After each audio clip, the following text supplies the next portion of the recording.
Hello, everybody. It's Dr. Boz here on Tuesday night. Have I got a great show for you tonight? This woman came into the Dr. Boz space with a hemoglobin A1C of over 10. That's an average blood sugar of 250 plus. Her doctor said, you have to go on insulin. This is a must. And she said, but wait, I'm going to try to do this without medication. And her doctor was really upset. She said, nope, I'm not going to let you do that. In the end, she gave her 4 months. I'll give you 4 months. If that blood sugar is not down in 4 months, I am starting you on insulin. And 4 months later, her hemoglobin A1C is 6.5. That's an average blood sugar of 140. And now she says, I want to reverse my insulin resistance and not be on any medications. That means her hemoglobin A1C needs to go even further, an average blood sugar of mine. I don't think she knows what she's signing up for. I don't think she understands what it means to have insulin resistance and diabetes to the point where her A1C was 10 January 1st. And although she has had amazing success, I'm going to show you tonight what it means to reverse insulin resistance. I get this question a lot, and they are often people with this kind of a history. Maybe not an A1C of 10, but they have had insulin resistant for years. And the hidden answer is something that my nurse and I have had an up close and personal ability to see over the last 12 weeks. You're going to learn a lot. Stick around. This is going to be one of my favorite shows of 2025. Let's get to some updates for the folks watching. First of all, thank you for logging in, for praying for our friend Patrick V last week. If you didn't watch the show last week, it was also a good show, but it was nothing like what we're going to get into tonight. If you're new to my channel, this might be a little heavy. But I'm super excited about it. So, and I know that Patrick V is going to want to watch from this. Patrick V is a man who's been visiting the channel, helping with the channel, empowering me, really inspiring me to say this is possible. And much like this patient we're going to talk about tonight, Patrick V wins as one of the top patients in my experience of being privileged to watch his story. But right before the show last week, Patrick had a spinal cord injury, and he's already had a stroke in his brainstem, so was very fragile with what his mobility was, and he landed right on top of his head, a major spinal cord injury. We weren't sure if he was going to have the ability to walk. As you can see in this picture, he is walking. This is a few days ago. Yesterday, he was walking with a walker, and this picture today with these blocks, that is what he built with his weakest hand. Again, that balance for somebody with a Pons stroke, where his brainstem stroke was, and then to have this spinal cord injury right in that upper spinal cord, his balance and his coordination has been off, but he was able to stack those blocks 10 high, and that is showing you what the power of prayer looks like. So thank you for praying for Patrick. Again, he is watching tonight, so if you are in the comments, even if you don't know Patrick, please write your prayers for him. He can't type yet, which again, he was the guy who helped us run our channel. So I say this with the most delicate heart that he'll type again someday, but right now he can send me voice memos and he can read. So if you have any connection or have ever been blessed to know Patrick, or if not, continue to pray that his injury completely reverses in that high spinal cord injury. And he's watching right now, so I would love for everybody to do that. All right, well, I think that the person tonight that does deserve another shout out is this brave woman who showed up at the Pin Chasers. Again, if you don't know what the Pin Chasers is, I must say a super shout out today because I practiced this message with the Pin Chasers this morning. And there were a lot of questions. It might take me 2 weeks to get through this kind of level, but we're going to start with this approach because those folks that showed up at the bowling alley. Yes, a bowling alley called the Pin Chasers here in Tampa. I do a free support group every Tuesday morning at 8 o'clock, and there are some tried and trusted and true friends that continue to come to that. They teach me, and then like this morning, they help me see Oh, I'm going too far, too fast on the first message. So thank you for showing up this morning. If this message lands like I hope it does, you need to say thank you for the people who were tortured this morning at the Pin Chasers where I was going a little too far. All right, let's get to it because I think it is going to take a hot minute. And I am looking for questions at the end. We, again, take live questions. I've got a team standing by. In fact, I told my nurse who has been watching the front line of this 12 weeks of microdosing GLP-1 and GIP for our patients and watching to see, is insulin resistance reversible in them? Are they getting to the point of reversible? And then what's the criteria for that? So you're going to learn that tonight. She's been in the front, said, I've had so many of the patients ask these questions that we gave them a special heads up that come watch what this is going to be about. I think we'll all learn a lot. I've learned a lot by watching their numbers and by hearing these stories from my nurse too. All right, so let's get over to these Loom slides. All right, I'm going to start with this demonstration. So right there, that hemoglobin A1C of 11.5, average blood sugar of 283. That's a lot.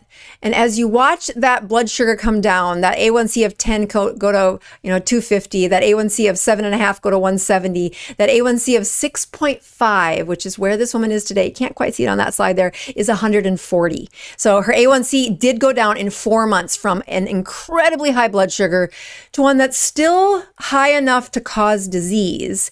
But I contend there are other things that are happening that really, I think your doctor is going to be very impressed by. But she's not done yet. In order for her to get the next layer, to take a blood sugar from 137 down to a hemoglobin A1C that is equivalent to one that doesn't have diabetes. That's closer to an average blood sugar of 100, an average blood sugar of 97. And I will show you some examples tonight. One of them will be mine of when I've not been willing to say that I have reversed my insulin resistance and when I'm willing to say that for patients and for myself. All right, so let's just remind you, what is a hemoglobin A1C? This is a red blood cell. That red blood cell, if you can see, I've got a little bitty hint here. That's the skin of the red blood cell. We're going to pull back the door so you can see inside that red blood cell, and there's a bunch of hemoglobin. That hemoglobin is filled with oxygen, and the oxygen is how your body gets, these hemoglobin rides is how your body gets oxygen throughout the system. But in somebody with diabetes or somebody who's had high blood sugar, we know that those oxygen get displaced with sugar. So if we displaced 6, and I know her A1C was 6.5, but we're going to use whole numbers here. Out of 100 parking spots, 6% of them, when you have a hemoglobin A1C of 6, are full of gum. They're full of sugar. They're glycated.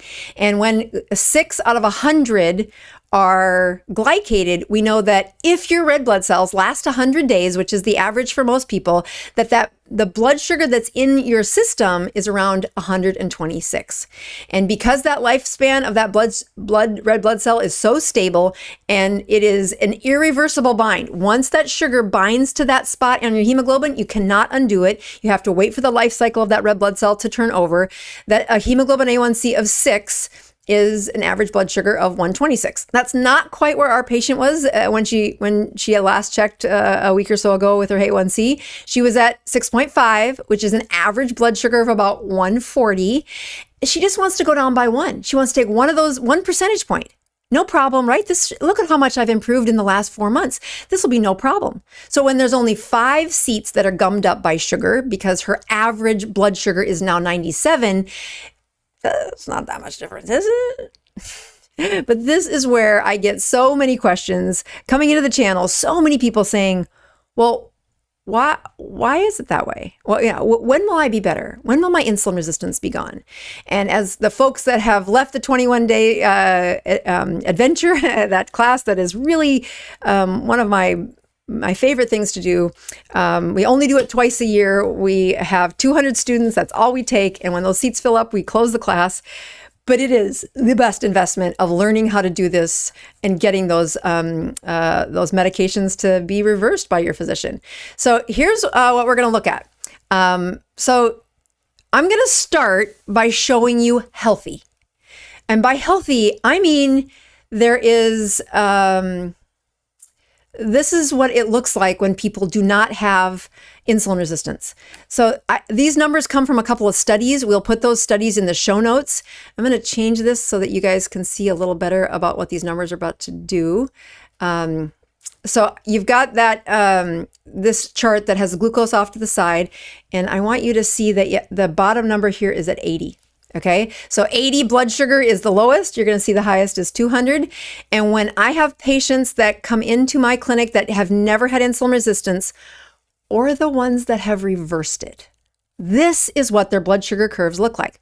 So first of all, they start out in the morning fasting, or I would even say before they eat again, they're wearing a continuous glucose monitor.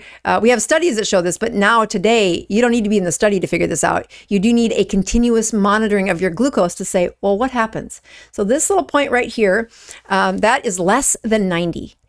This is the rules that are in these papers. I'll show you in the show notes, but it is also something that as a clinician, pattern recognition for which patients reverse their insulin resistance, which patients are truly not acquiring diseases at the rate that they were. Okay, so this is what healthy looks like. That blood sugar starts out at a fasting number less than 90. And then the blood sugar after the meal, when you get to the 30-minute mark, you have a blood sugar of less than 140. So this peak right here at 30 is less than 140. That is what it looks like to be healthy. You get to the 60-minute mark and you have a blood sugar of less than 130. And then you get to the 90-minute mark and you have a blood sugar of less than 110. And this isn't because I've seen one or two patients with this. This is because, in 25 years, thousands of patients, but specifically seeing patients with a continuous glucose monitor to say, is it gone yet? Is it gone yet? Did I reverse it? And much like what this lady is trying to do is she wants to reverse these medical problems. Okay, here's what you're saying yes to. Because she can see her glucose, but what has always been a difficult part for patients to understand, because we don't check this. This next curve that you see, you can get done in a lab. In fact, even if you had this done in a lab, it's not going to be as accurate as what the papers were done that will show you pathology. We'll do that in a minute. Meaning I'll be able to do this and show you an answer, but your doctor won't be able to, I'm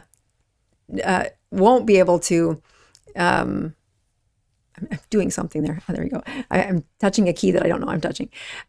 You won't be able to do this in their clinic. So here's what this is about. This is what happens with insulin. So again, this healthy patient not having insulin resistant, what is their fasting insulin? It's 6. Okay. It is in the single digits, around a handful. It's very low. They eat a meal and the insulin rises. But at the 30-minute mark, it is less than 40. So less than 40, that's where 40 would be. When they get to the 60-minute mark, it would be less than or equal to 30, right around 30. And that's where that one would be. The next one at 90 minutes is less than 20. Their insulin is back down to under 20. That's what healthy looks like.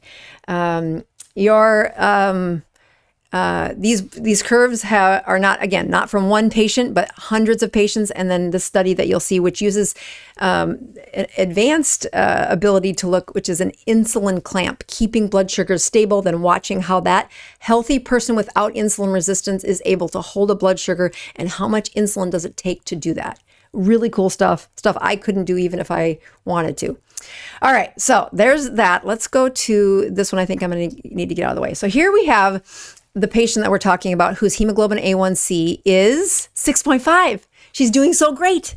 And she has lowered her average blood sugar from, average blood sugar was what, north of 250 when we started? And now her average blood sugar is around 140. Okay. When she wakes up in the morning, she still has an impaired fasting glucose, meaning her blood sugar is not healthy yet. And hers is around, 110-ish before she eats. When she eats, that blood sugar shoots up to 160 at the 30-minute mark. Again, this is the good stuff. This is the average blood sugar of the 140. When she gets to 60 minutes, that blood sugar is even a little higher, like 180-ish. When she gets to 90 minutes, that blood sugar is still elevated at I would say 150. And I want you to notice this. I'm going to show you my blood sugars from September of this year. And I keep in mind, this 90-minute mark is at 150 here, like 150. What's it supposed to be? Yeah, if you remember, it was supposed to be less than 110. Okay, that's what healthy looks like. All right, okay, so let's see if I think I need to take these away to do the next advancement. Let me just make it easier for you. Okay, so the final one there is that, what was it, at 2 hours? And I mean, it should be far lower than that. We just went to the 90 minutes for the healthy people because it is back down to where it should be. So let's now say, what is her fasting insulin? Her fasting insulin is closer to 20. And then it shoots up when she has a meal. Again, what kind of meal is it? Well, it's the kind of meal she's been eating to lower her blood sugar from the average of, 250 to an average of 140. So there are hardly any carbohydrates in there. This is not a glucose tolerance test. This is what's happening when you eat. And you have changed so many things. She has done such a good job of getting the carbohydrates out, having those, no processed foods, not eating late at night, really working at some of the things we talk about on this channel. 30 minutes in, though, her insulin is pathologic. That's way too high. That's 70, 65 or something. When she gets to the hour mark, her insulin is over 100. Again, way too much. But she doesn't know that. She just gets to see what her glucose has been, right? So she gets down to the 90-minute mark, and it's still at 90 minutes, it's an insulin of 90. She's not measuring this. We just know that that's what hers is doing.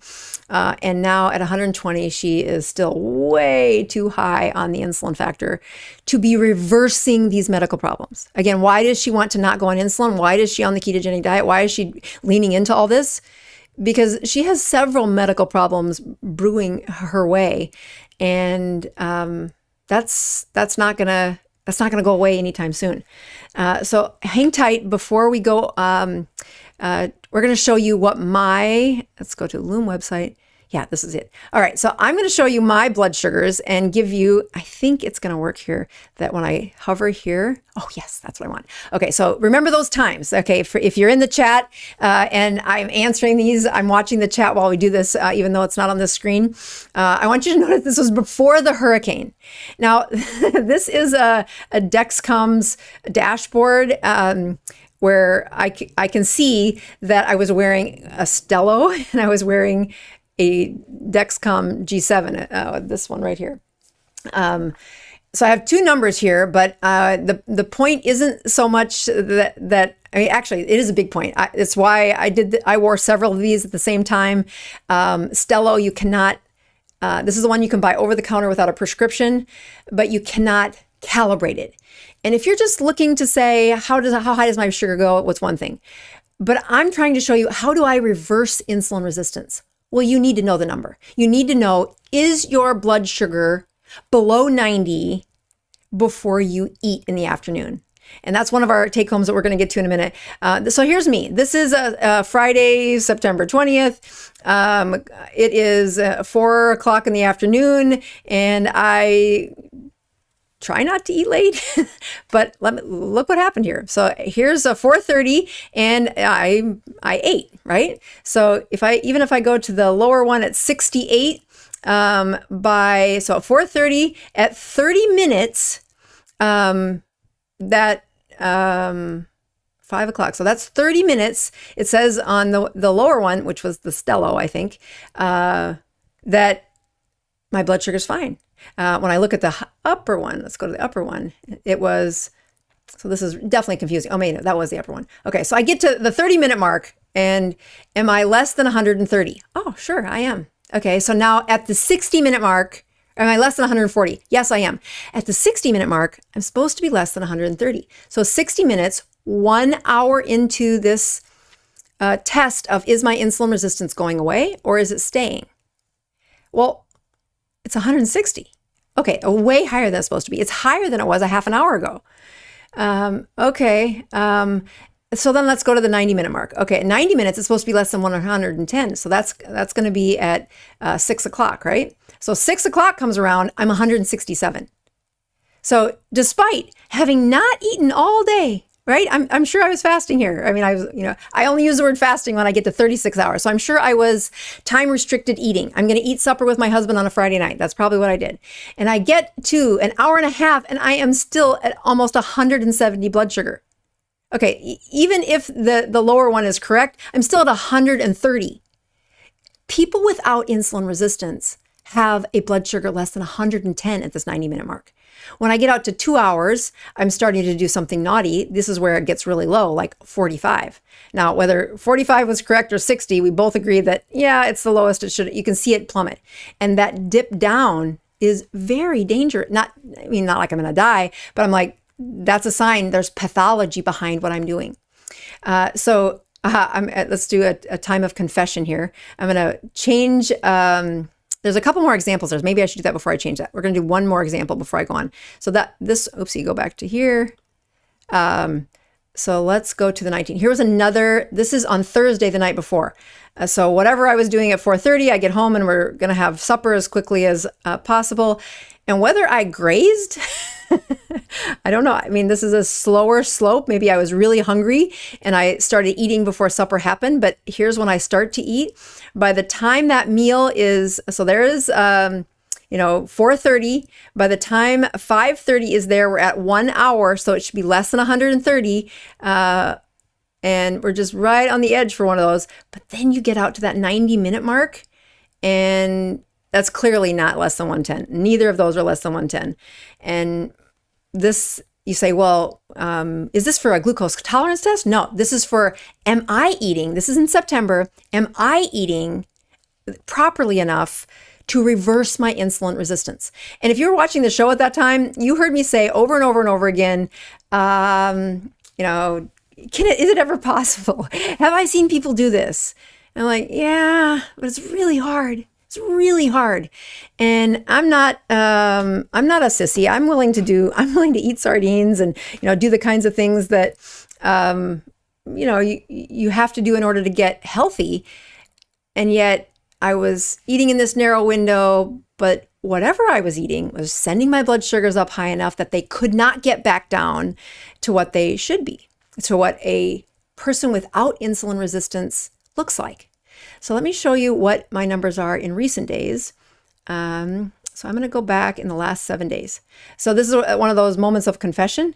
Is today, yeah, we're going to go back to yesterday and show you that usually I fast from Sunday to Tuesday night. But last night, this was my numbers right before I started the show, which is a glucose of 70, ketones of 2.8, Doctor Boz Ratio of 23.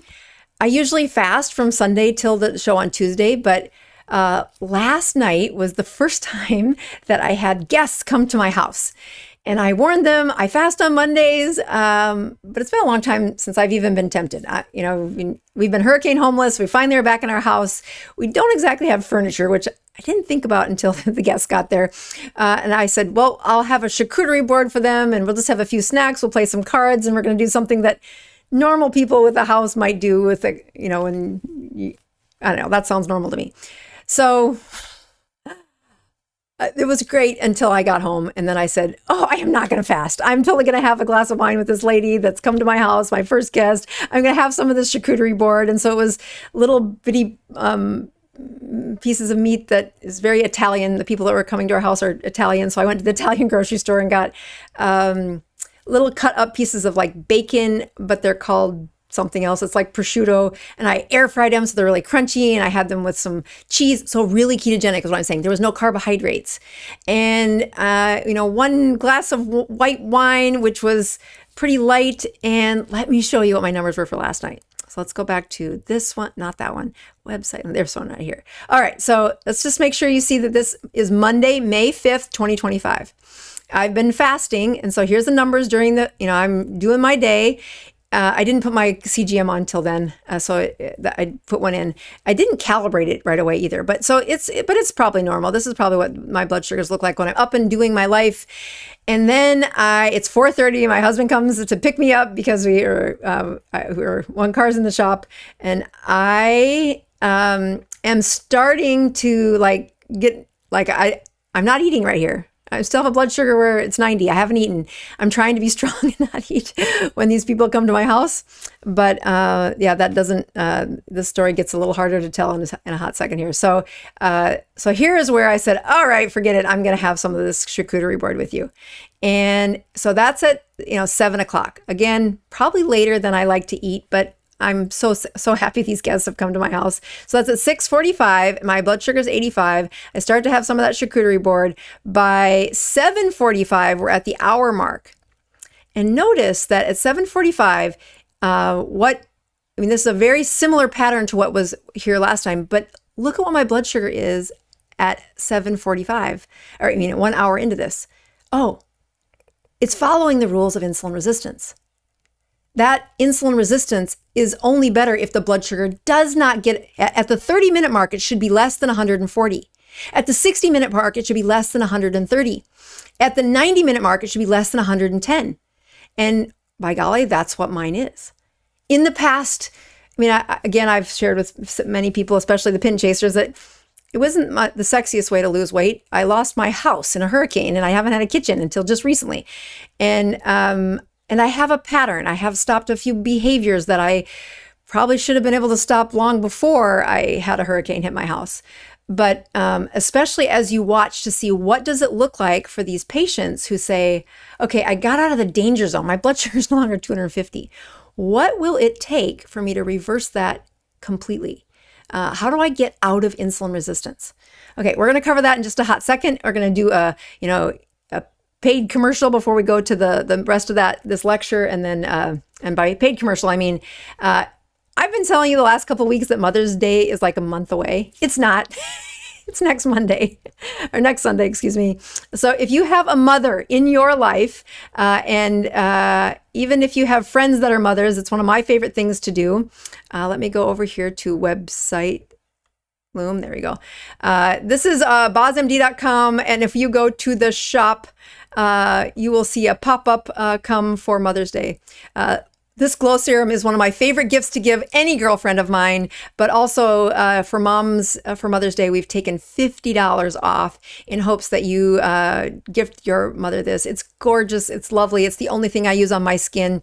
And especially that skin is made when you're healthy, when you're in a ketogenic state. I'm sure that's a big part of it. But I don't waste money on anything that doesn't actually penetrate my skin to keep that top layer of skin, which is dead, but the dead skin as plump and as moist and as youthful looking as possible. I love this. I love this. I love this. It is definitely not a ketogenic on brand. It's a pressed oil. It is. People, when they saw that there were seeds that you were pressing, they thought you're the enemy. It's seed oil. I'm like, no, it's cold pressed oil. It's beautiful. It's great for topical skin, and it's not going to throw you out of ketosis. So that's one thing. The next thing I wanted to be to show you was that you're going to see that CGM that I talked about in here. That in the past I've had some suggestions that you should use the CGM. When it was prescription, we found a way to do this process that is behind that little picture there, and that is a continuous glucose monitor is the coolest technology to see, is your glucose responding to the food you're eating in a way that is reversing your insulin resistance. That one of the conversations we had at the Pin Chasers this morning was, well, why would you want to have your glucose controlled? I mean, why would you want to, once your insulin is reversed, can't you just go back to eating the way you were? And I'm like, I don't know. What does your sugar say? If you would go ask me this question in September before this improvement in my metabolism in the last year, I would have said, I'm not reversing insulin resistance, but it's the best I can do right now. And I hated it. I hated that I would tell my patients those blood sugars have got to get down to 110 by 90 minutes. And when we can see that, it is a huge predictor that you're not headed for diabetes, even though your fasting sugars have gotten down and your ability to see medical problems reverse. What is hidden behind the danger of high insulin is what happens to your brain as you age. This is a huge motivator for me too. So I knew watching those blood sugars that I just showed you, like, that's not good. I should be better. I teach this. I should be better, but I'm human. So let's go back to these slides, and I'm going to show you what I want this gal to learn. Go to next slide. All right, so we're going to talk about something that most of you know about on this channel, and that is the Doctor Boz Ratio. What the Doctor Boz Ratio is really looking at is, are we is there autophagy present? These are the different ratios of, are they hitting autophagy? Are they recycling and using the debris around specifically your brain, to clean that up and reverse these chronic diseases of an aging brain? So if we get that Doctor Boz ratio less than 40, we're really confident you're in autophagy. If you get that Doctor Boz ratio between 40 and 80, we're pretty confident. Again, my number from today, even though I ate yesterday, the amount that I ate and the way I controlled my blood sugars during that, that off the rails, I didn't fast. I had friends over, and I don't regret it. I wish I wish I wouldn't have done it, but whatever. I actually don't wish I wouldn't have done it. I had fun. But my Doctor Boz ratio today is 23. That glucose is 70. That ketones were 2.8. And that is still, I don't use the word fasting until you get to 36 hours. So I'm not fasting. But here's the more important part. Why do I care about this Doctor Boz ratio with so many of my patients? And it is because of this. When you look at, I'm going to put this over here on the side because I think it's a little easier for you to read. Go over here. So when you look at the glucose along this side and the ketones along this, two of the things you guys can measure from your home, what we are approximating is that is insulin.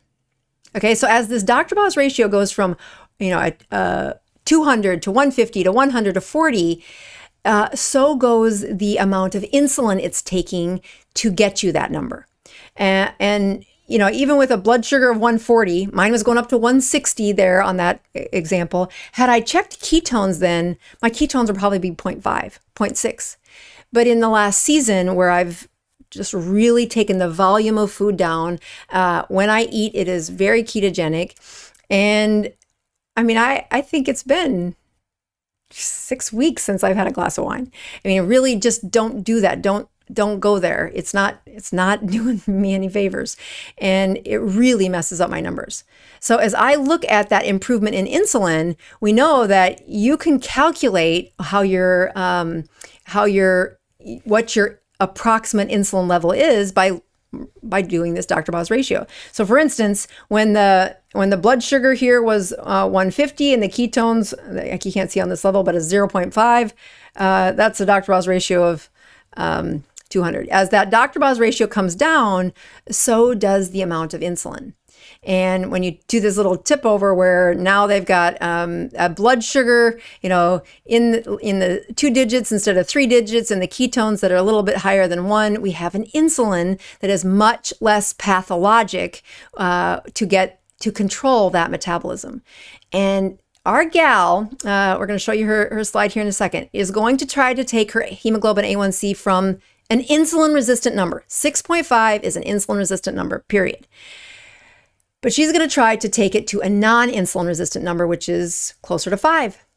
And I hear from a lot of you saying, oh my gosh, that's so hard. Oh my gosh, that's so hard. And I'm like, yeah, it is. But it is possible. So take a look here. This was our gal who is today. She still has an impaired fasting glucose. She still has an impaired or an elevated amount of insulin when she's fasting, but it's way better than it was. Instead of shooting her blood sugar, her insulin super high, it's not as, this one right here, this one she's at right now, it's not as high. But this is what she's aiming for. So the first season that I see people struggle with is this fasting glucose. And that fasting glucose is something that I tried saying at the Pin Chasers this morning. Let's see if I can do a better job and not lose my audience. So I get the question, I'm only eating for 3 hours in the afternoon. My eating window is 3 hours. I start here, I stop here. I even have folks that are on the hormones of GLP-1 and GIP agonists. And you say, okay, you should be making good ketones. You should be having a reversal of insulin resistance, but you'll know by looking at, well, how does your blood sugar look before you eat in the afternoon? So it's this question that comes, so I'm thinking of the woman who's taken her A1C from 10 down to 6.5. What do I think is going to be the hardest thing for her to do? She wakes up in the morning, her blood sugar's not normal. Like, okay, so how do I get it normal? Well, the most important thing you're going to do is you're going to use that CGM to know if you should eat after 3 o'clock. Yeah, after 3 o'clock. This is the critical step for somebody who has insulin resistance, and it's not perfect, but they want to say, I want to undo it. I want to make this go away. I'm like, if it's 3 o'clock and your blood sugar is above 90, you don't have the space to eat. You don't have the endocrine to eat. Your hormones are not healthy enough to eat after 3 o'clock. And that's going to irritate a few people, but I'm 100% serious. If you're trying to reverse it, the best place to use that CGM is you don't eat after 3 o'clock if that blood sugar is not less than 90. But if you do eat, did you eat the right things? Do you eat too much protein, not enough fat? How many? I have all these questions. I'm like, I don't know. Ooh, look at this. Look at these slides. This will answer it for you. Go to here. So, all right. So there's the glucose. So now they eat. Well, did they eat? This is their insulin. That's healthy. Okay. So now as they look at that glucose, did they eat the appropriate amount of food for their level of pathology? Well, if they ate at 3 o'clock, because their blood sugar was less than 90, and at the 30-minute mark, they were less than 140, then you ate the right amount. Then you ate the right amount, the right volume, and you did not have too many carbohydrates. If that glucose at the 60-minute mark is less than 130, you're right, you ate the right amount. Good job. If that blood sugar is less than 110 at 90 minutes, you ate the right amount. And what is hidden behind all this is a tiny trickle of insulin that's going to be needed to keep that pattern, that lack of pathology. I'm telling you, this is hard. This is hard. This gal that's reaching for this, and again, I would pray for her to have the right outcomes. I see a bunch of you have some questions over here on the side. We're going to get to them, but let me just drive home the point for this gal that what usually happens. How did she get from average blood sugar of 250 down to average blood sugar of 140? Well, she has a narrow eating window. She eats early evening, like I was doing 10 months ago, which is 5:30, 6 o'clock. Let's eat, honey. I didn't have the endocrine for that. I didn't have the hormones for that. And I was clearly eating way too much if I was going to reverse insulin resistance. Yeah, reverse it. So then hurricane hits, all this stuff happens. But what I'm definitely forced to do is eat. I skipped a lot more meals in the evening. Like we made a rule, we're not going to be the people that eat out all the time. I just don't want to do that. I don't want that habit in my head. So hubby and I have both lost it's an appropriate amount of weight, but it's inappropriate to say, have a hurricane and do this. But in the meantime, take that, lemon, take that test and make it a blessing. Okay, so what do my numbers do when I eat now? I eat this really small amount, a few bites. We never have a steak and fat that we eat all of ourselves. It's too much. or it sends my blood sugars up to those numbers that are not reversible. And when I look at this gal who's trying to take her A1C down to the numbers, she's been eating, it's easier for folks to not eat in the morning and the afternoon. And I don't tell them to push that food into the morning until they get to this place where you have mastered a few of these other habits. And she wants to get that A1C down to 5. She wants to have the reversal of insulin resistance. That means when she wakes up in the morning, her blood sugars should be 75 to 80. They should be what my numbers are now. And the best way to know what they're doing is to look at them while you're sleeping. That doesn't happen when you wake up, it changes it, but that continuous glucose monitor will teach you that. In fact, what I tell my patients that are trying to reverse insulin resistant and they're in this zone, I'm like, get that continuous glucose monitor. It lasts for 10 days. The first 10 days of every month, you need to check yourself. Are you eating too much volume of food? Are you eating too late?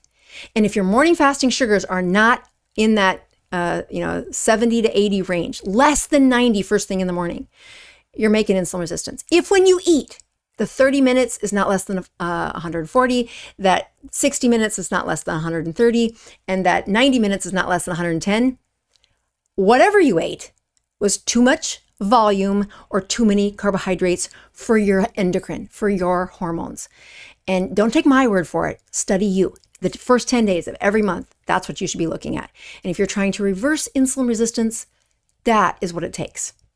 All right. I am looking forward to see what you guys' questions are, because when I did this morning at the Pin Chasers, it was a little, I think I hurt them. Meaning everybody's brain was asking questions where I'm like, I might have not. So I did better this time, I think. Anybody from the Pin Chasers, if you can give me a review of what was it like compared to this morning. Let's get to these questions though. Again, Dr. Boz recommends pendulum glucose control to help lower glucose levels. The instructions say to take 1 capsule twice a day with meals. But if so this is the kind of things I have to put on my labels. I always tell them the iron one. To get approval on Amazon, that is such a tiny amount. You can eat way more liver than that and be fine. This is freeze-dried liver, which is like, if you're going to have one little chicken liver, it's probably, I think I did the calculate, like 9 or somewhere around a dozen capsules is one little chicken liver. Okay, so when the bottle says take 2, there's other things going on for these rules. What Pendulum is looking at when they say 2 capsules a day with meals. Yeah, they know that when you put it in with a meal, you're going to have less nausea.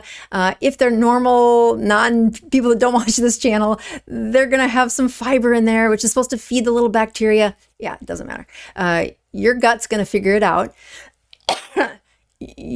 The best thing that you can do to restore that slime layer and restore that microbiome is eat less, have lower motility of that gut, less inflammation in that GI system. And the seeds that come with Pendulum, I'm so thankful this company exists, because I was a non-believer that anything had any science behind it before I found this company. And I have several people who, lots of, maybe hundreds of people, dozens for sure, that we've never been able to get that diarrhea to go away until the volume of food was lower, their ketogenic state was lower. And the Pendulum puts the seeds into that step 1. So I'm not your doctor, but that's what I do with me and my patients. Teresa, oopsie, wrong button.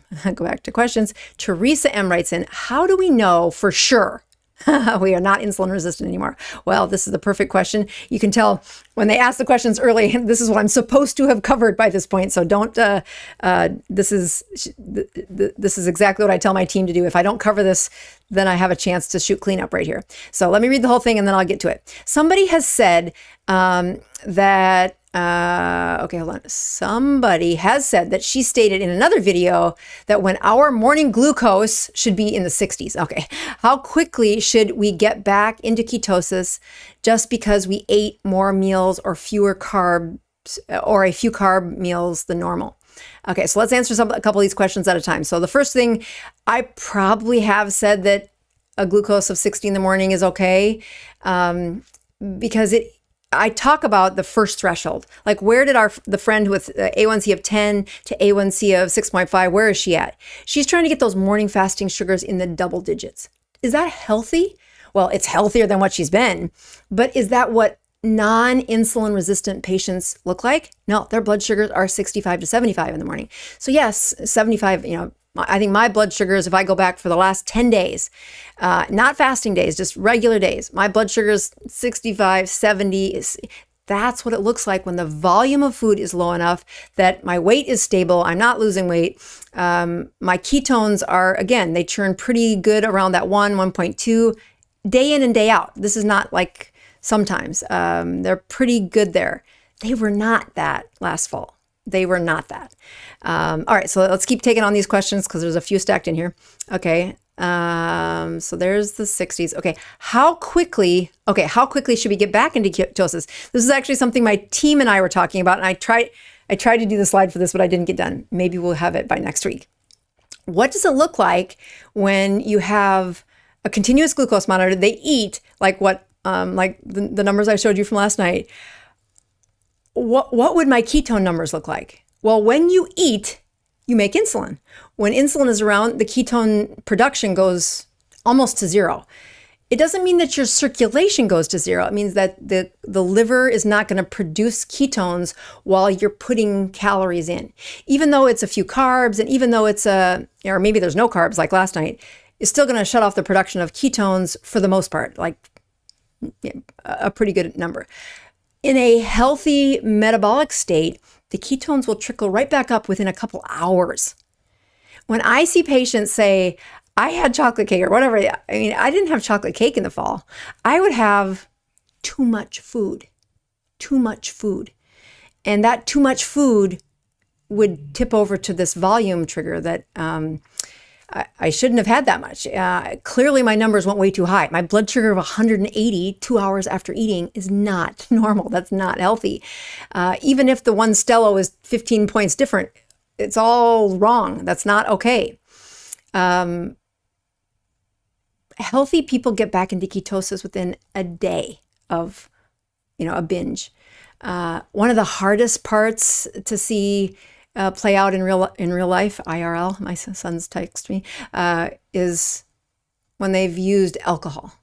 And I was actually worried about that last night. I haven't had alcohol in weeks, and when I do, I don't want it. I just like, this is not helping me.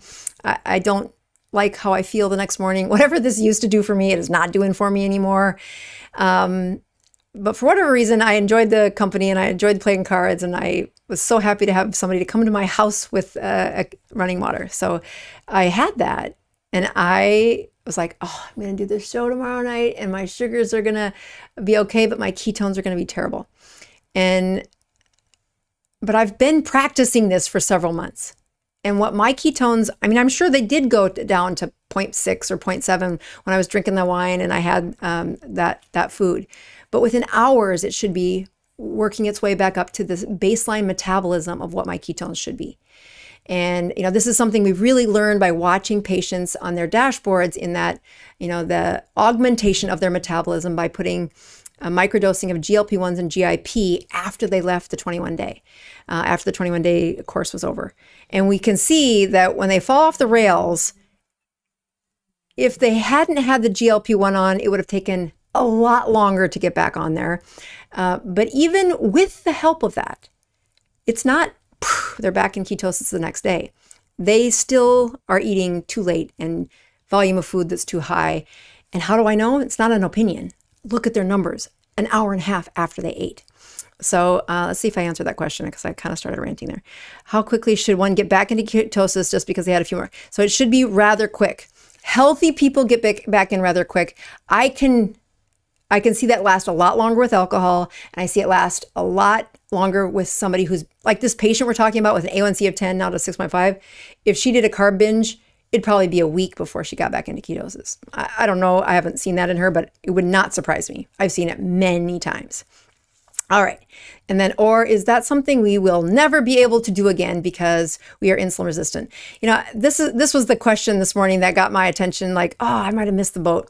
So we have several, probably, I don't know how many people come to the Pin Chasers, but there's a gentleman that's kind of new, and he is kind of on a season of doing really well.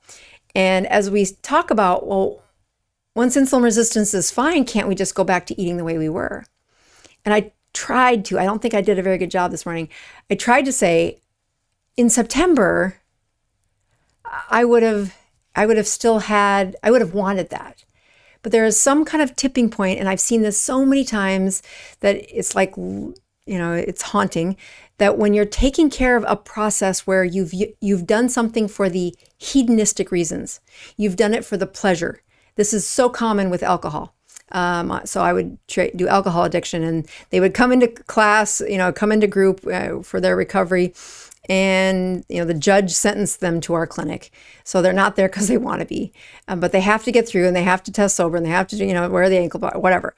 And so it's the second or third week, and they're like, well, I'm sure I'll be able to drink beer eventually. I'm sure I'll be able to go back to boozing eventually. And everybody around the room knows that's a sign that the thinking is not right, that eventually the healthy ones, the ones that stay sober, they never end up with another DUI. They behave their way into better thinking, which is what I'm doing when I get that space where you don't eat anything at all. Call that intermittent fasting. Get your eating window down to 4 hours. And I don't really chirp at them that their eating window starts at 3 o'clock in the afternoon and goes till 7. It is not the best one. But it's the best they can do at that season. And the behavior that they're practicing, where they do abstinence for those 16 hours, or they get up in the morning, have black coffee, don't have any calories until 3 o'clock. Well, that's not nothing. They're definitely getting better. But that woman is going to stay at a hemoglobin A1C of 6.5, 6.3, 6.2 maybe, until she fixes this, until she takes that eating window that is producing way too much sugar, way too high a blood sugar, and she's using way too much insulin. She's going to have to slide it to sunrise. And then the volume of food that she eats, she shouldn't eat after 3 o'clock if her blood sugar does not go below 90. How's she going to know that? She's going to need a CGM. And if she can keep that rule, it's this new practiced behavior that will reward her staying out of the nursing home with dementia, going back to that physician and said, I don't need insulin. I hope she gets to say that to her doctor. Let's go back to these questions and see if this is a long question. I'm almost done. If we do not correct this insulin resistance, how often should we make sure that we get into ketosis for maintenance? Well, I contend, you want to keep giving your body a really good workout. The longer people go with a surge of ketones, the harder it is for them to do it, to find the joy in it. I fast every week. I know I didn't do it yesterday, but I fast every week because I want a solid workout for my mitochondria. I used to use that as an excuse that I could eat late on Tuesday, Wednesday, or Thursday, or Friday night. I've stopped doing that. It works out much better. I'm in ketosis most days. So should it be weekly, or should we still be checking our blood glucose daily? You should be checking your blood glucose daily if you're trying to reverse insulin resistance. I contend if you want the best numbers, you should be watching what your continuous glucose monitor wants. And if you're trying to reverse this, I would set the rule after 3 o'clock. If that number is not less than 90, you should not eat. You don't have the endocrine for it. Okay, last part of this question. Why would maintenance of recorded insulin resistance, what would maintenance of recovered insulin resistant look like living on a keto? Yeah, I think it's the images that I showed in that last one. All right, we've got quite a few questions here. We've got 4 minutes to the top of the hour. I'm going to try to get through some of these because I think they're really important questions. So thank you for sticking around. Can supplements or medications affect our insulin? If yes, what's the best way to test it if our bedtime supplement medications are affecting our insulin? Yeah, so first of all, great question. Another reason that I hop onto that bandwagon of saying, don't ask me, ask your body. And when you ask your body, it's going to look like, did the blood sugar stay in the double digits, especially below 90? Then you're reversing the insulin resistance. That's great. When you wake up in the morning and that fasting blood sugar is less than 90, you win. That's what we're trying for. But if you take a supplement and then you say, but it says take it with food, so then you have food at night, you don't have the endocrine for that. So I have some smarty pants in my family that are good at math, and they'll tell me things like, Mom, you don't have the math for this. They're trying to fight with me. But I'm doing the same thing. You don't have the endocrine for this. You want to take those supplements with food. You want to take those supplements at bedtime. If they stimulate your insulin, which you'll know because you'll have a high fasting blood sugar in the morning, don't do that. Get it before 3 o'clock. They're still going to go in you. If there's a lot more reasons why people say take with food than the supplement doesn't work if you don't take it with food. That's not it. So let's see, did I get that? So if supplements can't affect it, and the way you know is the glucose. The best part is if you have a continuous glucose monitor, you can see it rise. You can see the glucose rise after you take it. And it's not as common as people think, but I should say it the other way. It's not uncommon to find it, but it's not everybody that has that response. Okay, so Sam says, if our cortisol is high all the time, for the Dutch test, how does high cortisol affect insulin? Yep, you got to fix that. So I have friends, and I have several patients where they have gotten that, they've lost 100+ pounds. They have maintained, and they have some things in their life that are not resolved. Their bedtime is not routine. They do not sleep through the night. They carry a history or a trauma that haunts them, and they can't. Their body is on alert. And I tell them, you're not going to reverse these problems. I mean, you're as good as you're going to get until you fix that. Until you go see a therapist and really work on that trauma-informed care. You meet with your preacher and say, how do I resolve this worry in my mind?